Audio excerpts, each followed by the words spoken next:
आज बात उस भीख मांगते मुल्क की। आप समझ गए होंगे, मैं बात कर रही हूं पाकिस्तान की, जो दुनिया भर में कश्मीर का रोना रोता था, लेकिन आज उसके खुद के पैर तले जमीन खिसक चुकी है। दर्शकों जी हां, बात कर रहे हैं कंगाली बदहाली से जूझ रहे पाकिस्तान की। पाकिस्तान अधिकृत कश्मीर यानी पीओके में इस वक्त बारूद है, वहां की आवाम सड़कों पर है। शहबाज सरकार बंदूकों के दम पर अपनों का ही खून बहा रही है, लेकिन इस बार पासा पलट चुका है। मानवाधिकारों का ढोंग रचने वाले पाकिस्तान की पीठ पर संयुक्त राष्ट्र यानी यूएन ने ऐसा कोड़ा मारा है कि इस्लामाबाद से लेकर रावलपिंडी तक चीखें सुनाई दे रही हैं। संयुक्त राष्ट्र के मानवाधिकार उच्चायुक्त वोल्कर तुर्क ने पाकिस्तान को सरेआम जलील किया है, लताड़ लगाई है। उसने पाकिस्तान के झूठ का जनाजा निकाल दिया। आखिर पीओके में अचानक ऐसा क्या हुआ, यूएन को दखल देना पड़ा? एक रिपोर्ट देखकर समझिए, देखिए।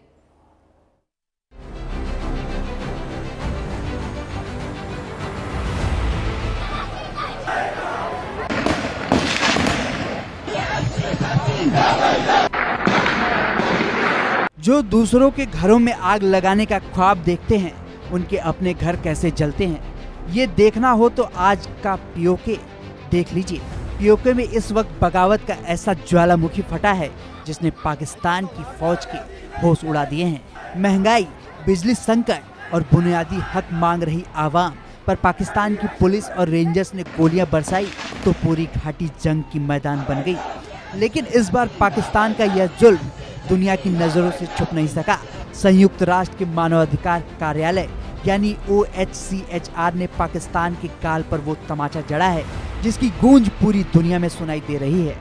यूएन ने दो टूक कह दिया कि पाकिस्तान अपनी हरकतों से बाज आए।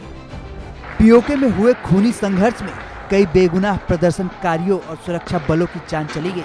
संयुक्त राष्ट्र के मानवाधिकार उच्चायुक्त वोल्कर तुर्क ने इस पर गहरी चिंता जताते हुए पाकिस्तान को कटघरे में खड़ा कर दिया है। यूएन ने साफ शब्दों में कहा कि पाकिस्तान सरकार इन मौतों की त्वरित, निष्पक्ष और व्यापक जांच करे। जो पाकिस्तान कल तक दुनिया को मानवाधिकार सिखा रहा था, आज उसी से पूछा जा रहा है कि आखिर अपनों के ही खून से तुम्हारे हाथ क्यों रंगे हैं। पीओके में नागरिक अधिकारों का सरेआम कत्ल किया जा रहा है।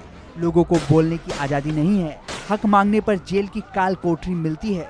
यूएन ने पाकिस्तान के इसी तानाशाही रवैये पर उंगली उठाई है। संयुक्त राष्ट्र ने साफ कहा है कि चुनाव से ठीक पहले इस तरह की हिंसा और अशांति पैदा करना लोकतंत्र का गला घोटने जैसा है। आवाम की बुनियादी शिकायतों को सुनने के बजाय उन्हें लाठियों से पीटना यह साबित करता है कि पाकिस्तान पीओके को सिर्फ एक गुलाम कॉलोनी की तरह इस्तेमाल कर रहा है। पाकिस्तान की जेलें इस वक्त पीओके के उन नेताओं से भरी पड़ी है जिन्होंने पाकिस्तान के हुक्मरानों की आंखों में आंखें डालकर सच बोलने की जरूरत की थी। बिना किसी ठोस वारंट के आधी रात को लोगों को घरों से उठाकर गायब कर दिया गया। अब इस गुंडागर्दी पर यूएन ने पाकिस्तान को सीधा अल्टीमेटम दिया है।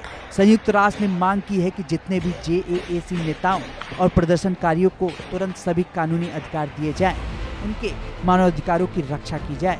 पीओके का सच दुनिया के सामने न आ पाए, वहाँ की सेना के अत्याचारों की वीडियो वायरल न हो, इसलिए पूरे इलाके में इंटरनेट सेवाएं ठप कर दी गई, मोबाइल नेटवर्क जाम कर दिए गए।